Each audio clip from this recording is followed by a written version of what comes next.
něco neuvěřitelného. Dovolená s rodinkou na Svazový pískovně. Dneska nás tady vymetla bouřka jako bejk. Drželi jsme všichni 4 bivat, protože nám to otáčelo stan neskutečný vítr. A 10:30 přišlo tohleto prase neskutečný.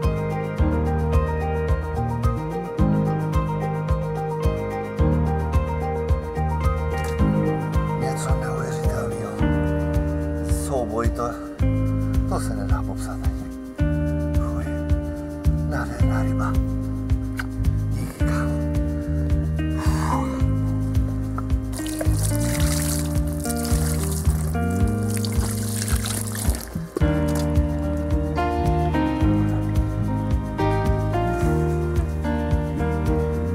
Yes! Je to tam!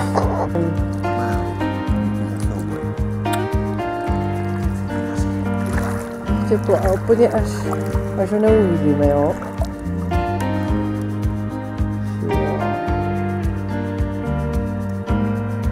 Tam pojede. Buď tady.